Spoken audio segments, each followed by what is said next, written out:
Hello, my name is Tyler. Well, my nickname is Nugs, and online I often go by Nordic Nugs. I'm kind of making a channel here I've kind of always been interested in trying to make a channel to kind of display what I'm passionate about, YouTube channel.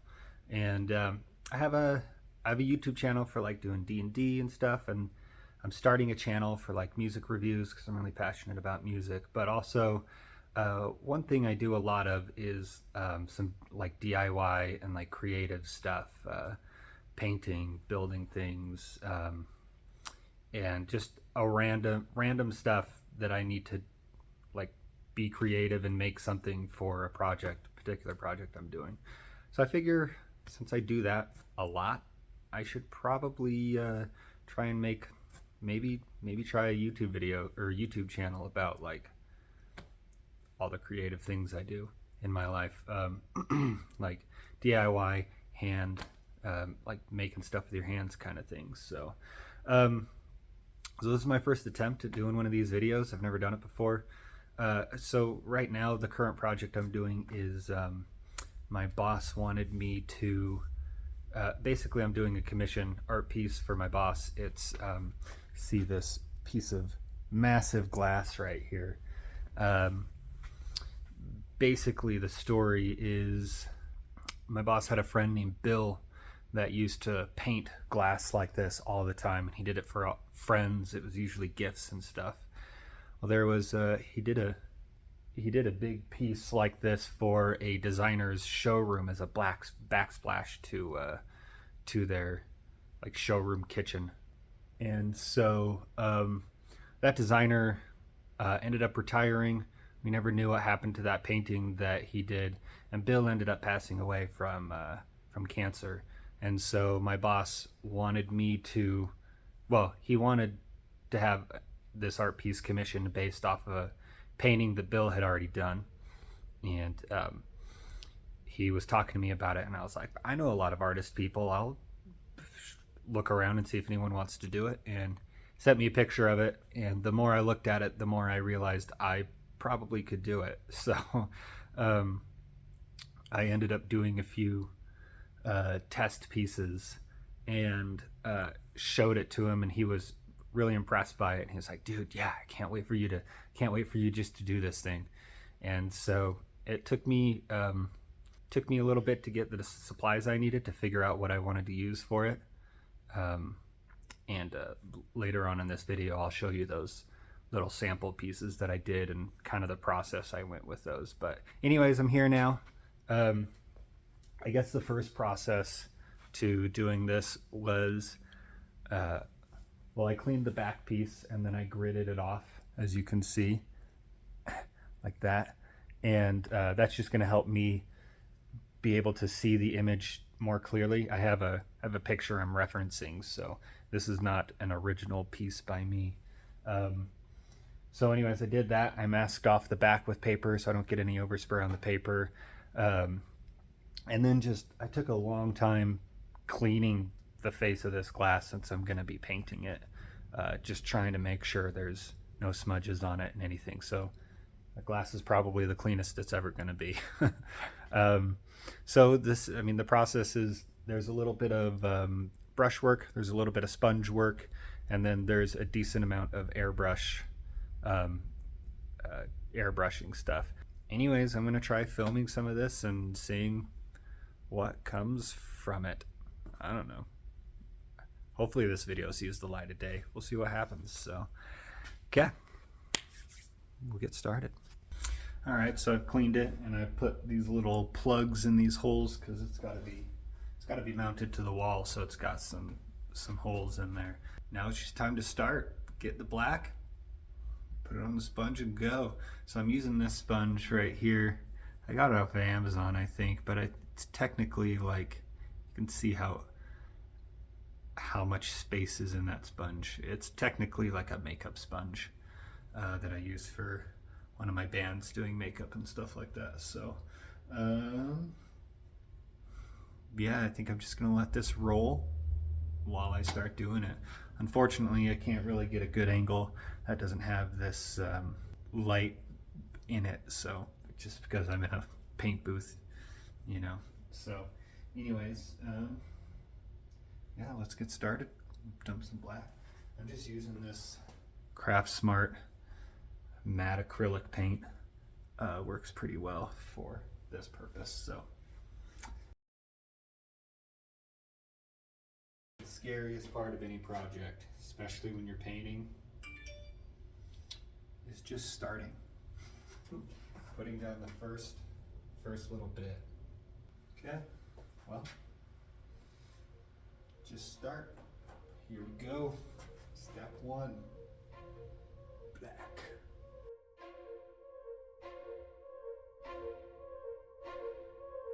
The good thing about this art piece is that it's relatively abstract, so it doesn't need to be perfect. In fact, I usually think perfection is often times the death of art. There is no perfection in art. It's not a real thing. No perfection in life, really. It's never really been a real thing.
So this part is done.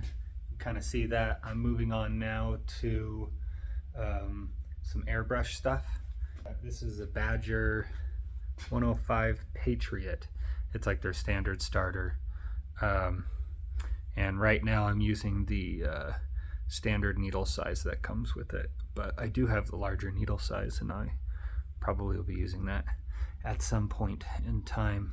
See, I'm using this Fortress Ultra Quiet series air compressor, 1 gallon, 135 psi.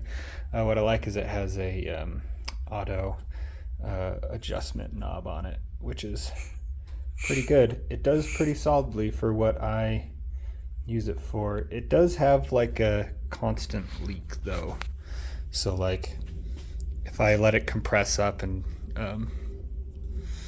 just let it sit, at some point in time it will be empty.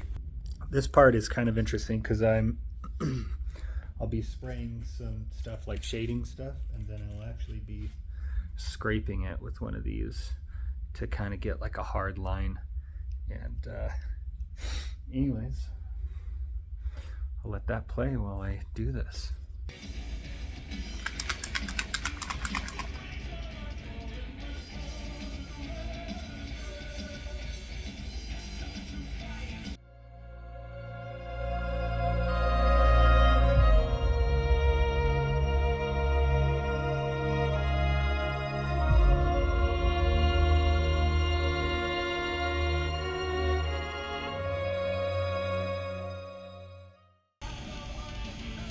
Switching over to an actual razor blade.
Okay, so the black color is done.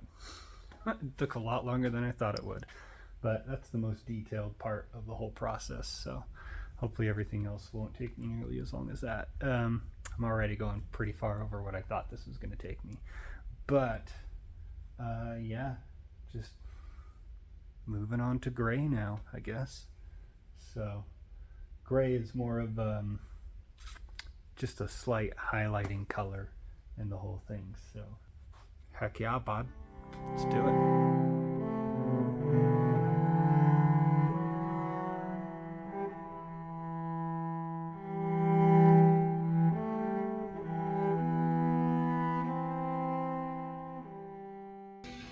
I'm gonna let that dry for a second, and then I'm gonna mask it, and then I'm gonna try and spray this bottom half with red. See what happens. Okay, so I have this mask off.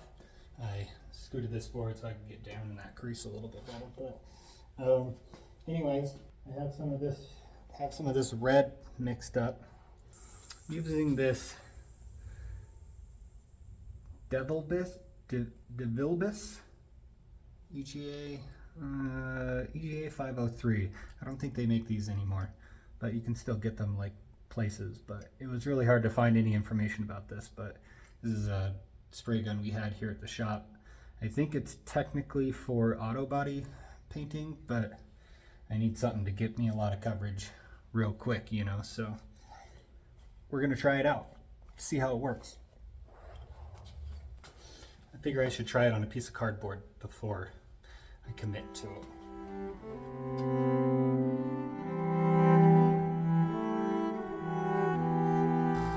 It works okay. A little bit sputtery. Let's go with it.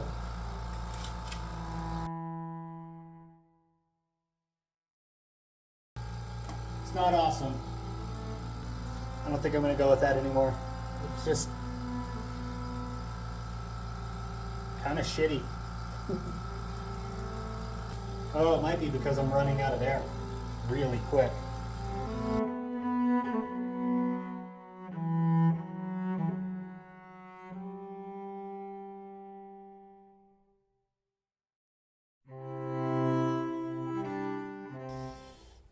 I don't think my compressor is meant to run that long. It was pretty much just, I had like 5 seconds before I drained the compressor because it's only 1 gallon compressor. So anyways, I'm going to continue getting this red painted on there, and then I'll probably bring you back. So got a good coat of the red on there. I am going to go get myself some food. I need to stop at Home Depot and get something. But when I come back, I'm going to do one more little coat of red with this Devilbus gun. And then, yeah, we'll after that we'll move on to this other portion, which will be like a yellowish. So great. Okay, so I have done the red.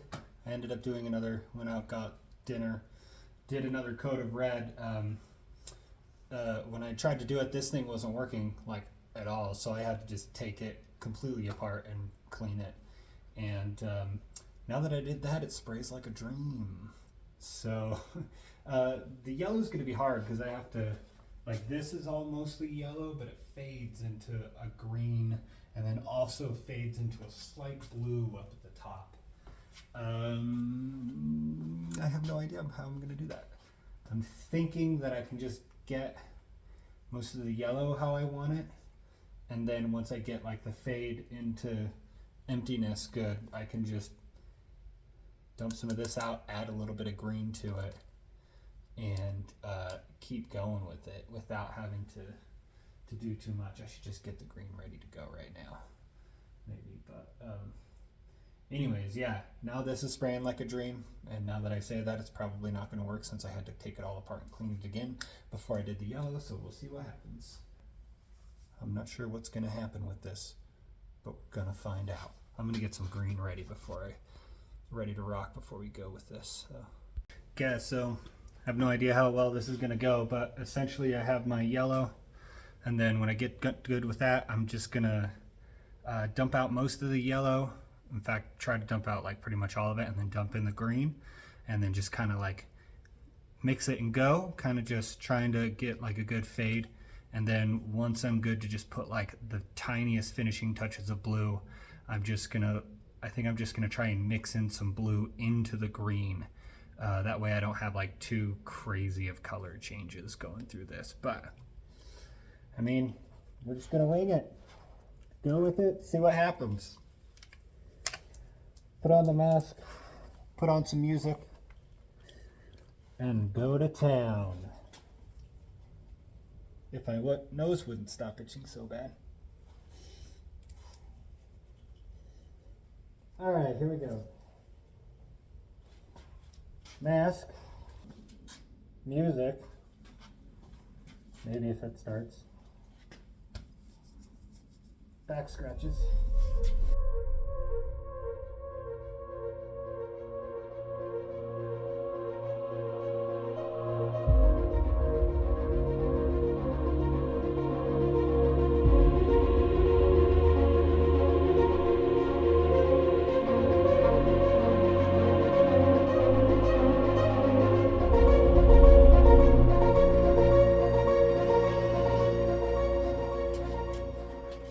Yeah, the blue idea didn't work. It just turned it into a really gross looking green that I don't want to use. So I'm just going to mix up some other blue.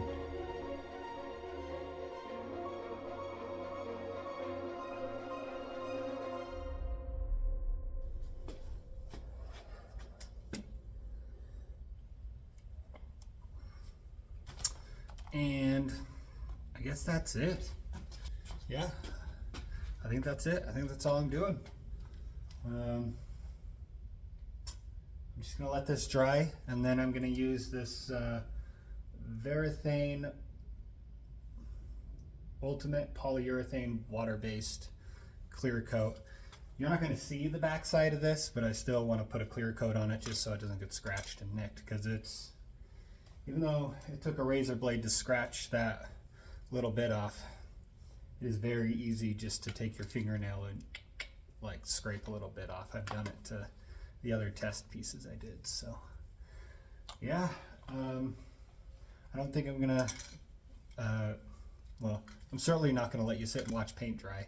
And then this is just like a quick thing, so I'm not gonna film that, but I'll film the unraveling, so to speak. Heck yeah. Almost 12 hours today I've been here. Well, minus like maybe an hour and a half, 2 hours to go get food. So, been here for a while, ready to go home.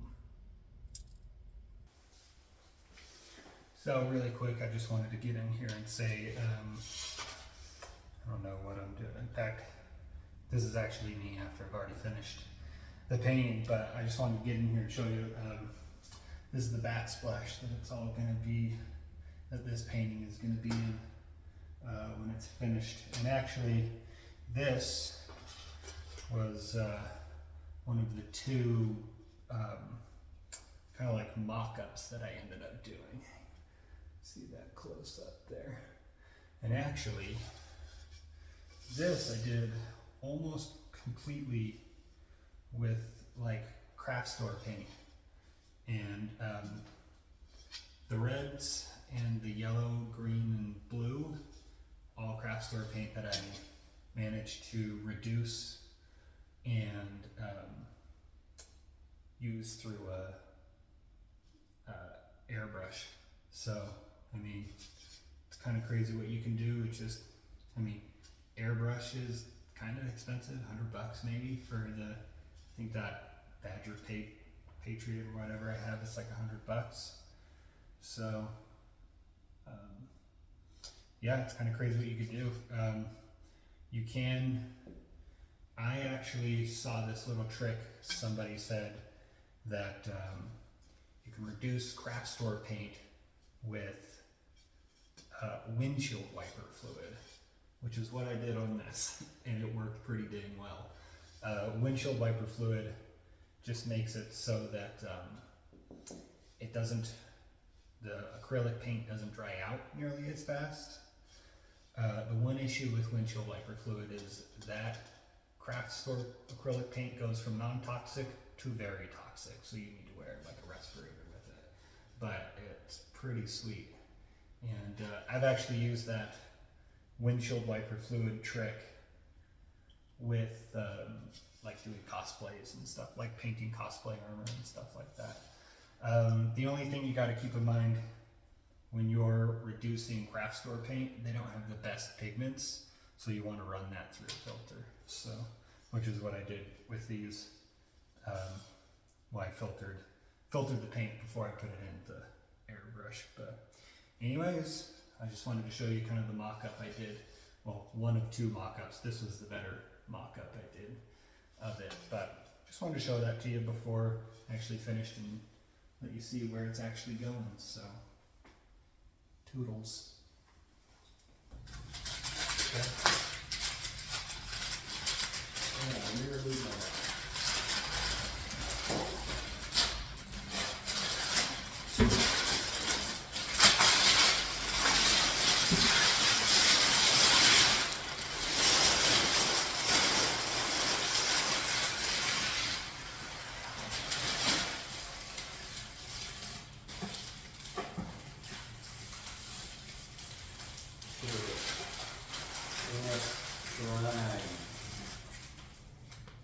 That is pretty sick. Looks awesome. You did it in reverse. I'm scared.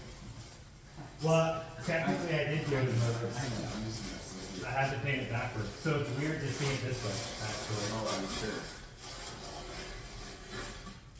Pretty nuts.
Okay, so here at the end of the video, I personally think it's a really good idea to go back and look at the things that you see as like mistakes and stuff you could have improved on, and just general lessons to have learned.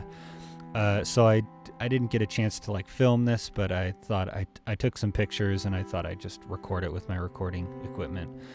So this first picture we're looking at is actually Crackle from the black paint that I sprayed down first.